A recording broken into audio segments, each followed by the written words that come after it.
Now, I know I've said this way too many times now, and yes, I'm going to keep saying it, but I adore the Eureka 7 anime.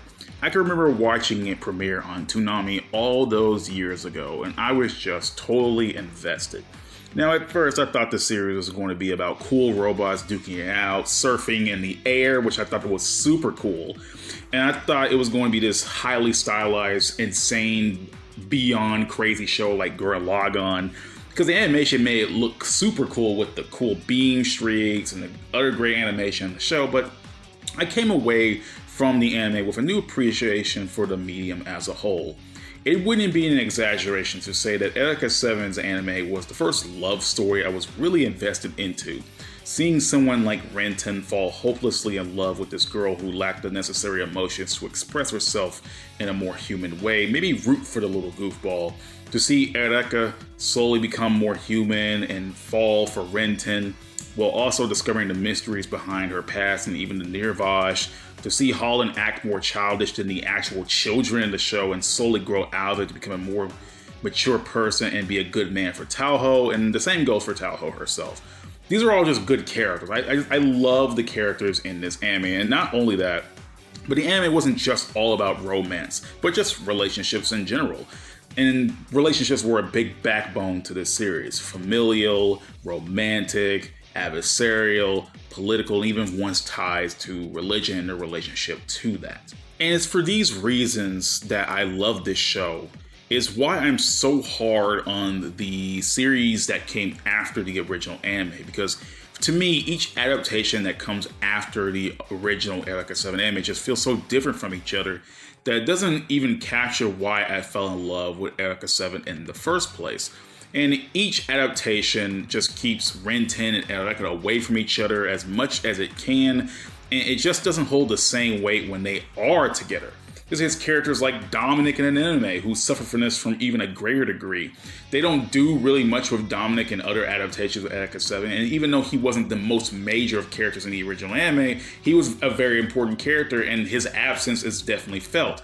They either kill him off or just nothing is done with the guy, and it really bums me out because characters like Dominic do embody the feel of Eureka 7. He's not, again, as I said before, he's not the most major character, but he does play a good part in showing the different sides and different perspectives of someone like him. Now, the one thing I can say that is least interesting for Eureka 7 is that each series of it that come after the original anime has its own spin on it. And it does make it interesting to see what's going to happen next, even if it always doesn't turn out for the best. Now, when I recently made my Eureka 7 Pocket Full of Rainbows video, I was very harsh on it. And I was very harsh on this movie for years.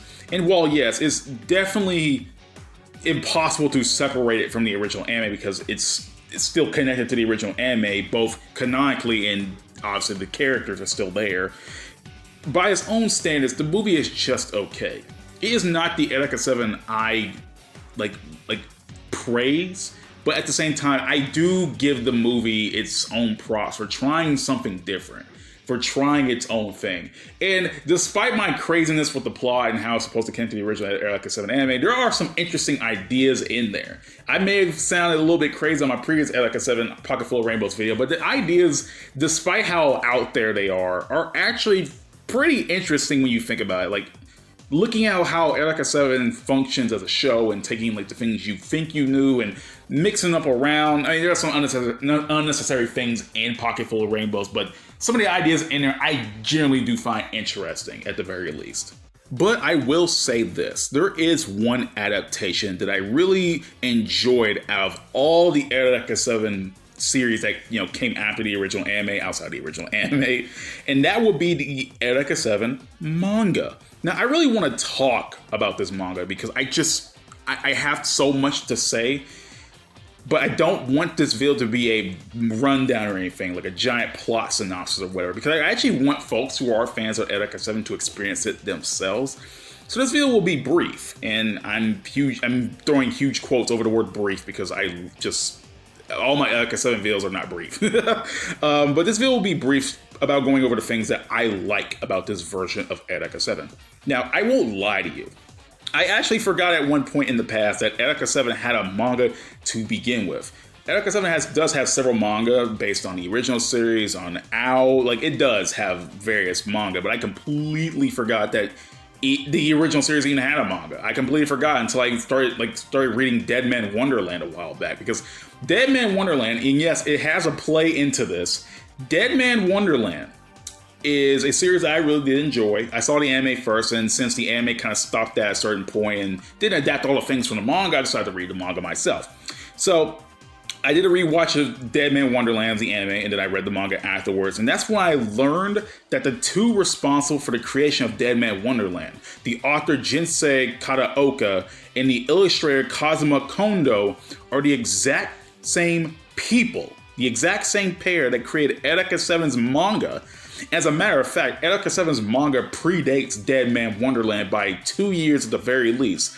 So if you want to be funny enough about it, if it wasn't for Eureka 7's manga, Dead Man Wonderland wouldn't exist, which I find really hilarious. Because they didn't really pair up and do too much manga before Eureka 7, so I find this really interesting. So it's crazy. I really find that insane. Eureka 7 just somehow has a tie to Dead Man Wonderland, which I can't even get over that. When you read this manga, if you really know stuff about Dead Man Wonderland, you can just definitely see the DNA of what will become Dead Man Wonderland start here in this manga. Eureka 7's manga is far darker and more haunting than the somewhat lighthearted original anime. Now, I'm not saying the original anime was all sunshine and rainbows, and yes, the power of love is really enforced in the original anime, but there's some messed up shit in Eureka 7, and it's crazy when you really think about it in hindsight, like, damn, there's some really messed up shit that actually happened in the original anime, but the art in the manga really goes to show how messed up things get in this continuity.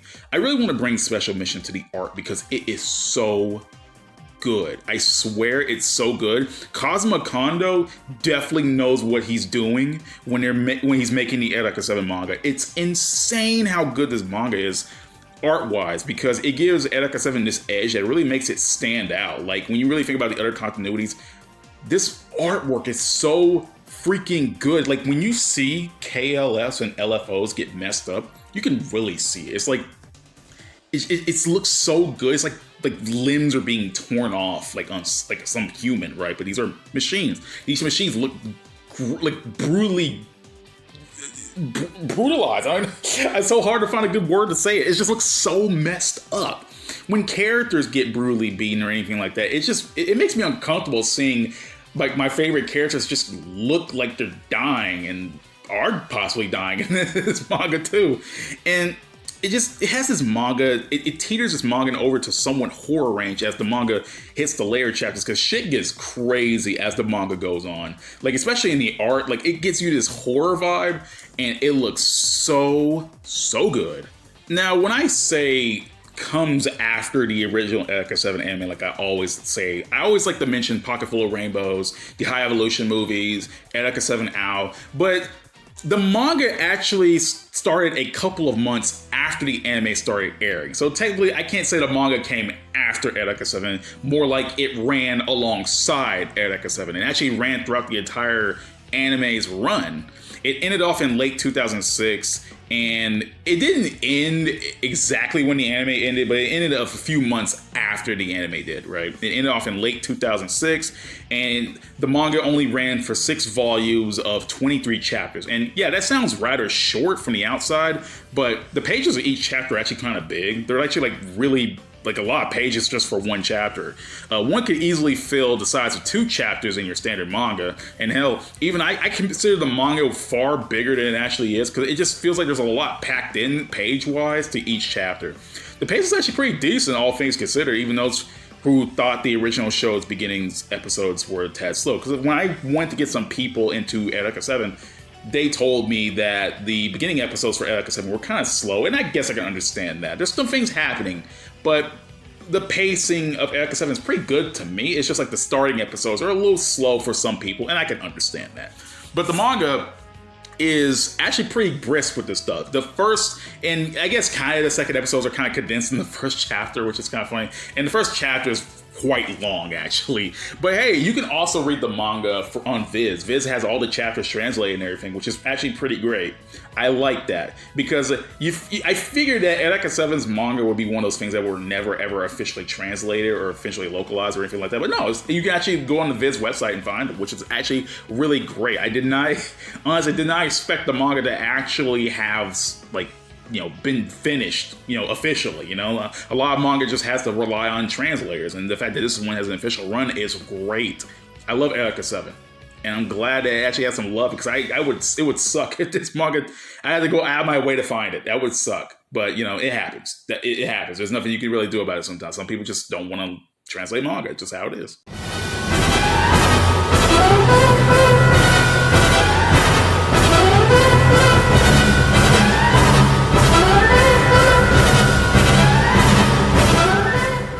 Now, things in the manga do start off pretty familiar to those who have seen at least the beginning portions of the Eureka 7 anime. Things start off pretty similar to what you know, and that's pretty nice.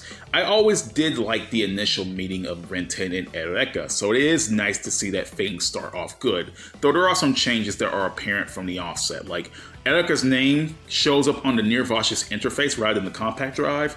Renton is invited to the Gecko state rather quickly. It took about 2 episodes for him to really get into the Gecko, but he's actually invited pretty quickly, which I can understand. The manga's completely different, and I can understand the pacing has to be kept up, so Renton has to get into the Gecko as fast as humanly possible.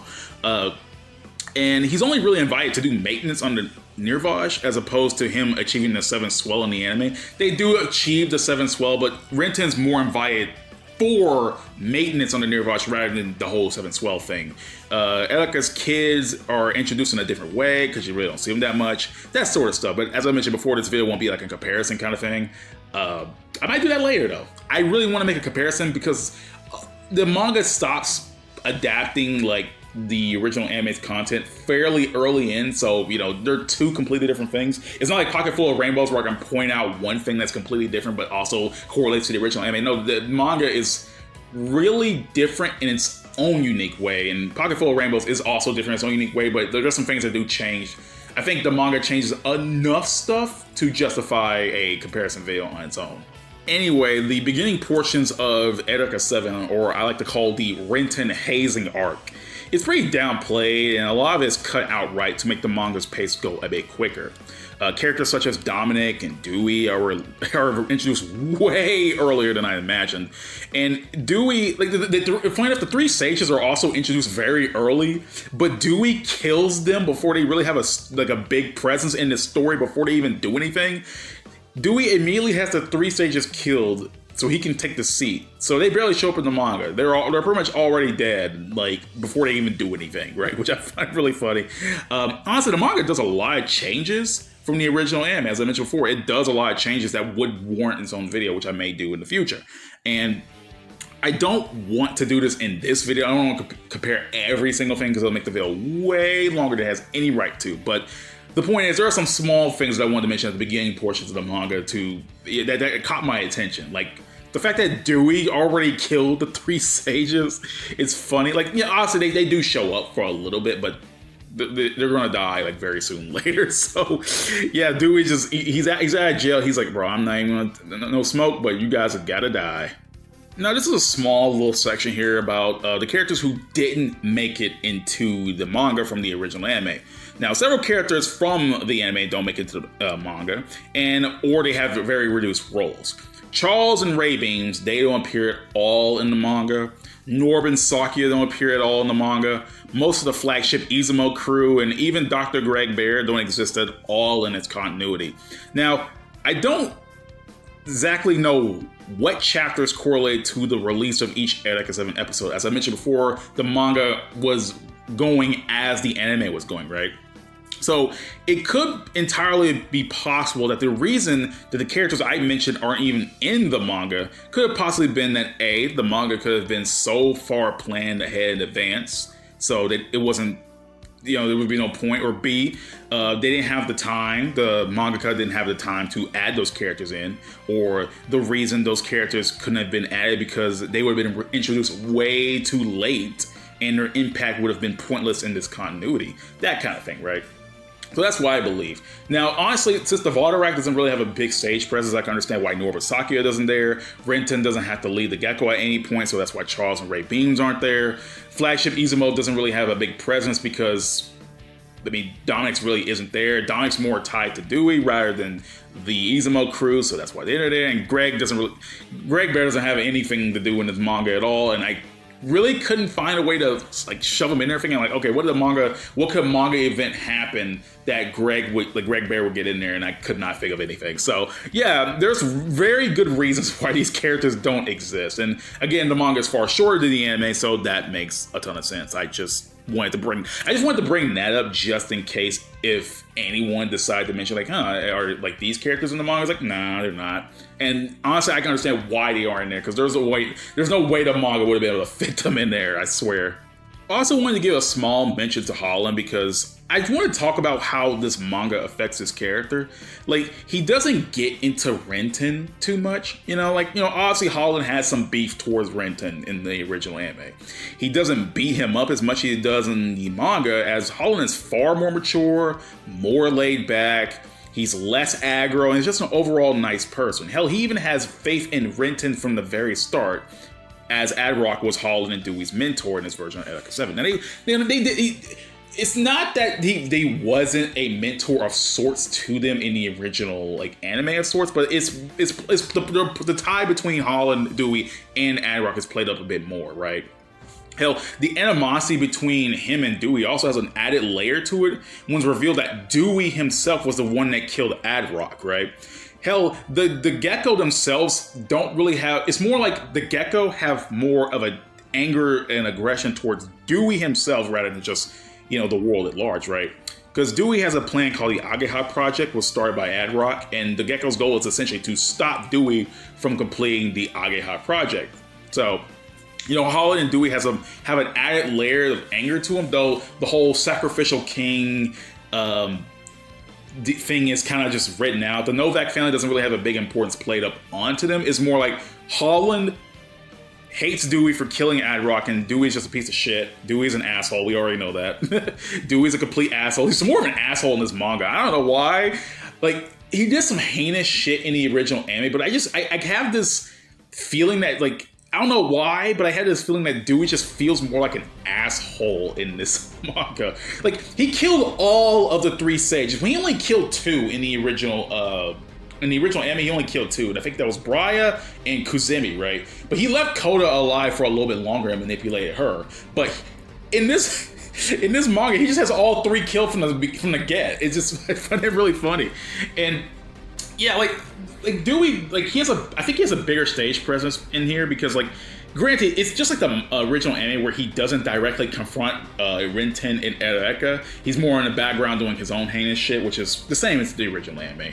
But also the thing about Dewey in this continuity, he doesn't like murk himself. He doesn't kill himself to activate the whole Coralia thing so Eureka can merge with it and all that crap. He doesn't do that in the manga. Holland straight up just kills his ass. And honestly, there's actually a moment of reflection between like Holland and Dewey as they have their final showdown. Hell, Dewey even has some like nice memories before he just dies of happier times as a child and happier times with his brother, which is something that he never had in the original anime. And even Holland looks at Dewey's dead body and goes like, damn, I can't believe that happened. I don't know. I don't know. I think that was a nice angle because, like, in the original anime, it's just like, yeah, you're gonna get into it. There was no time for grieving. There was no time for any of that stuff. It was just like, yeah, Dewey was a monster and he had to be stopped. And he's also a monster in the manga. But I like that nice little reflection the two of them had near the end of the manga. I don't know. I find that really interesting. Even though Dewey definitely doesn't deserve it, he's a piece of shit.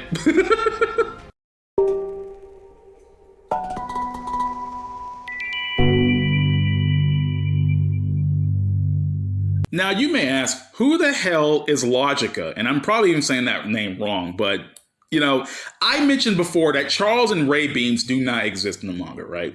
But there's a character that kind of takes up their role, kinda, it's a stretch to say they take up their role, but there's a new character who's original to this manga's continuity, and that is Logica. Now, Logica was a former colleague of Holland back when he was in the military, but when Holland left, Logica took this as a betrayal against him and grew immense hatred towards Holland. Now, the same reasons that Holland left the military are pretty much the same as the anime, right? But Logica isn't not a very important character. He is not. By all means, he is very, very unimportant, and he only lasts one chapter. He's introduced in that chapter, dies in that chapter by an enemy. He is killed by an enemy, but he is used as more of a vehicle to emphasize the guilt that Holland felt about the lies he took in the military and the very reason he left in the first place.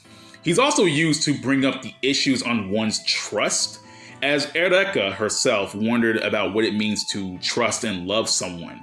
And when coming to Holland about it, all Holland can really think of is his bad past with his brother Dewey, how his trust was betrayed by Dewey and how, that whole sort of thing. And to be honest, Logica is more of a tool in the plot rather than his own character, if I'm being honest. I mean, if I'm being honest, he's just a plot device. He's literally a plot device. And honestly, it would definitely helped if Logica was introduced far earlier in the manga with a bigger focus put upon him and Holland. And honestly, if he lasted more chapters and had a more of a, crazy showdown between him and Holland, or, emphasize his role to more characters, or maybe if he had a tie to Taoho in some way, I think that would have been great. But, that's just how it is.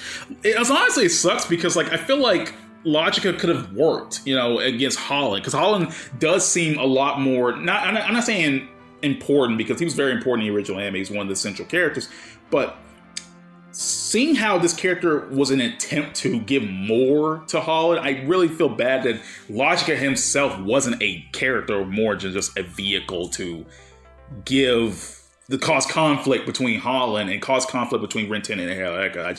I think that kind of sucks, but it is what it is. As I keep saying with things like this, it is what it is. The manga's super old. It came out in 2005. It probably didn't have much of the stuff that Holland is known for in the original anime, which is probably why Logica serves this purpose, but I can't really call it out on that. I can't believe it took me this long, but I can actually finally talk about emphasis on Eureka, because I really want to talk about her specifically. The time that Renton and Eureka spend together in the manga is criminally short compared to the original anime. And this is due to the fact that the relationship is pretty downplayed, all things considered. Renton is overall the same character. If you've seen the anime, you can definitely tell, who Renton really is. And he's pretty much the same in the manga. Some of his backstory has changed, but overall it's the same character, right? But Eureka feels pretty different in places, and it almost feels like an entirely different character to me. She doesn't exactly like the outside world. She's pretty antisocial to an extent, while the anime wanting to learn about humanity and people is one of the very things that drive her, being the humanoid Coralian that she is, right? She very much has trust issues in this manga. As I mentioned before, Logica brought the idea of trust, and Eureka does have a lot of trust issues. She essentially trusts no one. And you could say she trusts her children, but you don't really see much of that, so you don't know. Anyway, she has a lot of trust issues that's brought up a lot in the manga, and this comes from a barrier between her, a Coralian, and the humans around her. Now, she isn't exactly super loyal to Holland like she is in the anime, right? She doesn't really talk to him all that much. She has one conversation with him that really mattered, and that was the conversation I mentioned in the Holland section about trust issues.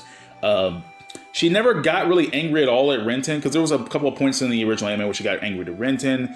She showed jealousy towards him because he was able to get Nirvash to move and respond to him, while she was starting to lose more and more connection to Nirvash, but that was just her becoming more human. But she never showed any anger towards Renton, really. She never showed any jealousy towards Renton. She was pretty indifferent to him, actually, when he joined the Gecko in the manga, which I find really funny. She kind of just doesn't really think much of Renton in starting out. At the very, you could say that didn't happen in the anime, but she's a lot more emotive in the original anime, but in the manga, she's not. She doesn't really care that she's a humanoid Coralian. And in the original anime, that caused a lot of stress for her, right? But in the manga, she's like, whatever. And again, that comes down to a lack of trust and care. She feels like she feels so weird, you know? Like, she just feels so weird. Like, again, as I mentioned before, she isn't shown talking much to other people within the Gecko. She talks to Renton. She talks to Holland a couple times. She talks to Misha when she's getting healed up, when she heals up Eureka, but that's pretty much it. She doesn't really talk much to her children, you know, which I find really funny because, like, that was a big point in the original anime where she being around these kids brought a more human side element to her, but you don't see that in the manga at all. There isn't really kind of emphasis put on that because the kids don't do anything in the manga at all. Their role's pointless, you know. I find that really funny. And it may think like I'm calling Eureka some kind of emotional tool, but she really isn't. She honestly grows out a lot of this about halfway through the manga. Though there is a very, very big strain between her and Renton throughout the fair bits of the original beginning parts of the manga, really. Eureka, while serving the same idea in the original anime, being a mysterious humanoid Coralian we spend the entire series learning more about, Eureka feels a lot more off in this manga, at least to me. She feels a lot more alien, if I can say that, alien and distant than she originally did in the anime. And honestly, I like this interpretation of her because the manga goes with this darker angle when viewing Eureka. Like, it actually unnerves me a bit when I think about what's the deal with Eureka. And when Eureka, of all people, gives me the creeps, you know you've done a good job selling me on her in the manga. And as you go further in the manga, you can definitely see why she is the way she is. Now, this next point I want to talk about that has nothing to do with Eureka's character at all. I just wanted to mention this part because I think it was so raw and awesome and so painful. It actually makes me uncomfortable and like squirm every time I see it.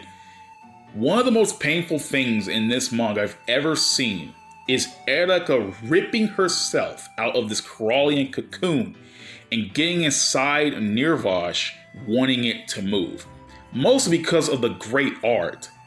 This whole stuff looks so nasty. You see like these blisters and torn parts on her back. It looks horrifying. And god damn it, I love the art of this manga. This stuff is a treat to the eyes. Like, I swear, if Eureka 7 gets another manga, or any kind of official art that's not done by the anime team, can you please get Kazuma Kondo to do the art? It's so good. Please. Call them up. Please. And speaking of the manga, also get used to seeing messed up imagery of Renton and Eureka getting killed or brutally damaged, because that happens a lot in this manga, and the artwork is so clean. I mean, just look at this artwork. Look at the creepy shit done with these characters. It's so good. All right, I get it! I also wanted to give a very small mention to the Coralians in this manga. The look of the Coralians are a lot more, I guess, uniform, I'd say, as they all take the appearance of giant eyeballs. Now, this is a change I'm not exactly the biggest fan of, because I kind of like the aquatic life-like appearance they had in the original anime, you know? I kind of like that they all look like fish, like very sea life. I don't know why, but I always thought that was kind of cool. You know, it also kind of put up the whole idea of, like, you know, they're like waves and stuff like that. People like these, like skyfish. Then you have like the actual KLFs and the LFOs like surfing on the air, and the Coralians looking like fish. You know, that makes so much sense. You know, there was a whole ocean theme to it. Like, hell, I don't know. I like that, you know? But, you know, I don't like the way the Coralians look. They all look kind of lame, and they just look all the same. But they do get better, like not design-wise, but the role they play. They get a lot better in the manga, and there's some messed up shit that's done with just not only the Coralians, but like just the characters in general. So yeah, these are smaller things I liked. I'm not exactly done with character discussions yet, but these are some small miscellaneous things I liked about the manga before I continue onwards. There's this cute moment of when Dominic was interrogating Renton about the Amita drive. An anime was giving Eureka snacks and was willing to share more of them with her, which I thought was a nice. It was nice to see them bond. I think that was really cute. It's like in anime, you know she has that crazy streak in the anime due to the drugs that she's intaking, you know. And she has that in the manga too. She's always talking about devouring people. She just really wants to eat people in the manga. But I thought this was cute, you know, outside of like, you know, the whole injections and the psychological torture and shit. And Anime was actually a pretty nice girl, willing to share with Eureka. You know, I think that was cute. There was also another small thing I want to talk about. Like, while Renton did this off panel, Renton did a cool ass thing by killing these invaders who tried to take out Eureka when she was unable to defend herself. I think that was pretty raw of him. You know, Renton, honestly, Renton has this whole thing about, you know, not wanting to kill people and stuff like that. But when push comes to shove in some other versions of Eureka, so he's willing to kill for Eureka, which I find that pretty cool. You know, murder's not cool, people, but, you know, I think it's cool. I'm not going to go further about that. I think it's cool that he was willing to help, you know, in his own way. All I can say is that murder is not cool, people, but Renton doing cool shit is cool. Both Renton and Dominic, they actually pilot the Nirvash together. I will talk about more about this later, but Renton and Dominic piloting the Nirvash together is something so goddamn cool that I don't even have the words to express it. As a matter of fact, I think the two have a really heightened bromance in this manga. It's actually kind of cool. You know, obviously Dominic and Renton communicate with each other in the original show, but they don't have like this whole brotherly thing they're going on with the manga. I don't know how to describe it. I just call it bromance because it just feels like it. They don't like collaborate and work together like this, and I think that's really cool. Like, and also there's another thing I like to say. One small thing I like is that Dominic was revealed to be the one who gave Anime her name in this manga, which I think that was pretty cool. I think that's pretty cool because they had a connection with each other from the start. So awesome. And you know what? While I'm speaking about Dominic, I've been talking about Dominic a lot so far. I might as well just give Dominic his own section because I really want to talk about him.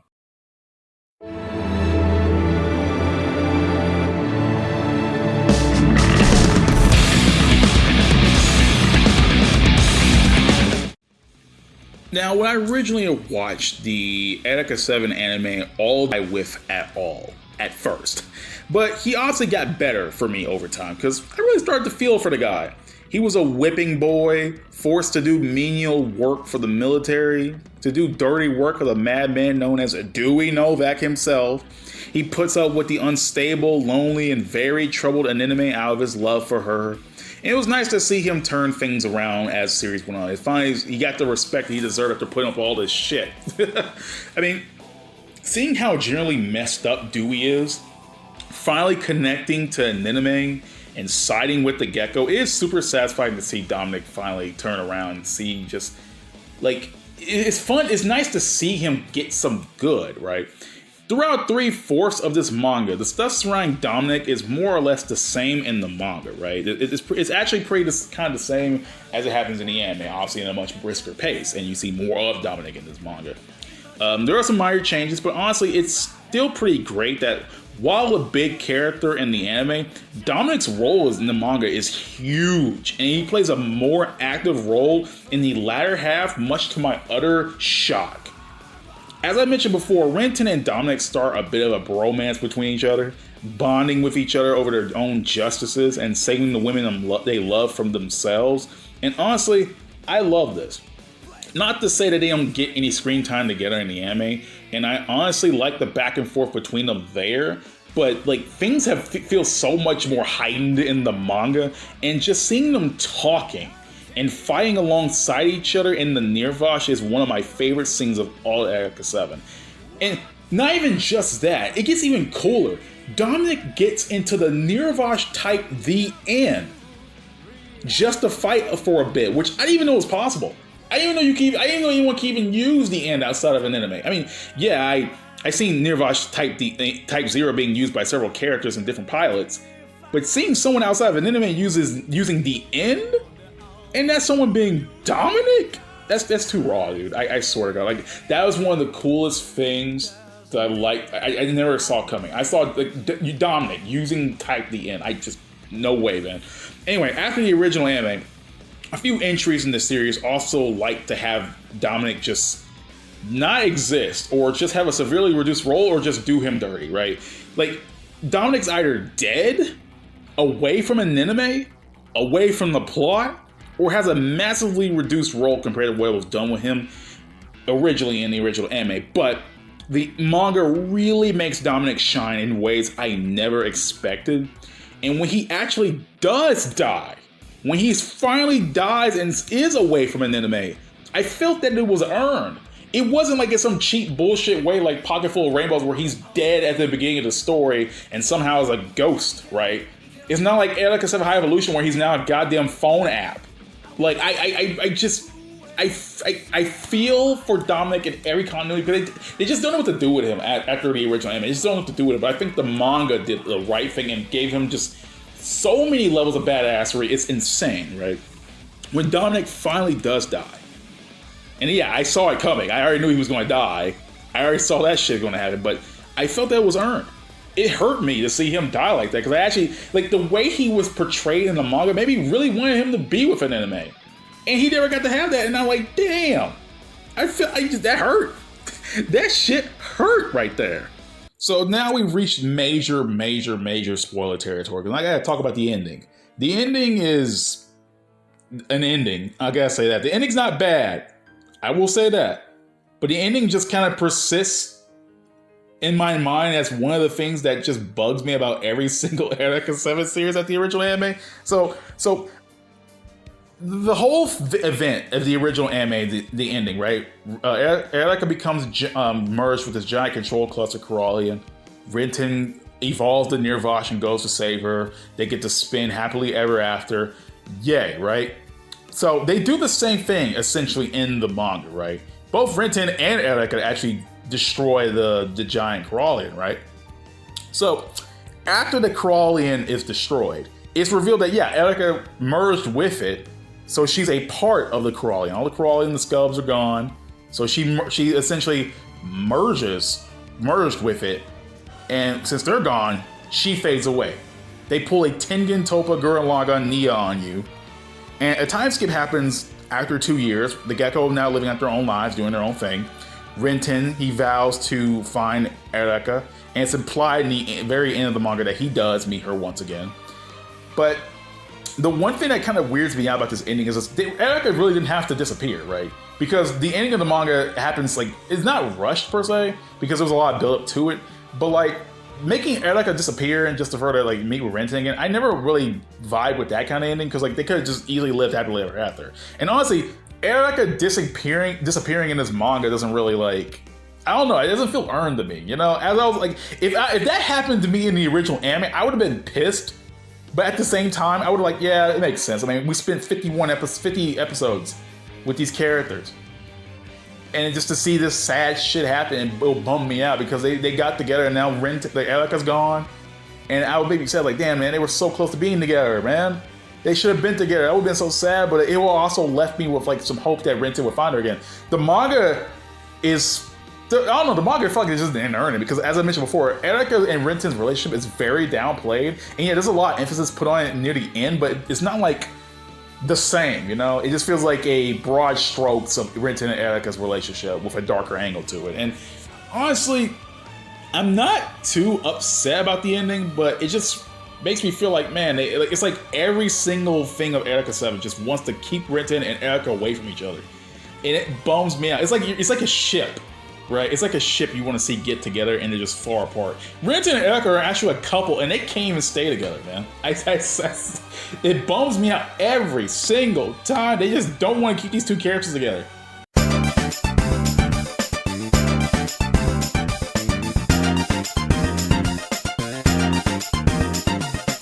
But yeah, all in all, I really did enjoy this manga. I think this might be my favorite adaptation of Eureka 7 outside the original anime. Like, again, I mentioned before in the video, I've been really hard on the other Eureka 7 series. And I did mention that, yeah, they're interesting in their own way, but they don't capture what it's like to watch the original anime, you know? And yeah, the manga falters in places. I'm not saying it's perfect, but I really enjoy what they've done with this take on Eureka 7. I really do. I think it's my favorite. And I wish that, you know, if they ever did something with Eureka 7 again, like a manga or a big artwork thing. I don't know. I just want these people to come back. I want Cosmo Kondo to do the art again because I think this art is so good. It's so fitting for Eureka 7. I swear, like I don't know why, but it looks so good. I am not an art expert. I don't know what the hell I'm talking about half the time, but I just love the way this art looks. It fits so well. And when they do the creepy messed up shit halfway through the manga, it looks so fitting. I love it. I love it. It's so good. And honestly, I really, really enjoyed it. Like I really did.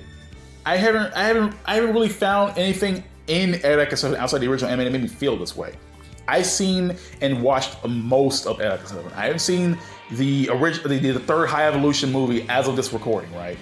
I haven't read much of the light novels. I've only played one New Wave game, and I can't really talk about the games because they have nothing to do with really much of this, but I think the manga is my favorite. And I think what makes the manga really good to me is that they didn't come out after the original anime, right? It was written alongside the original anime's airing.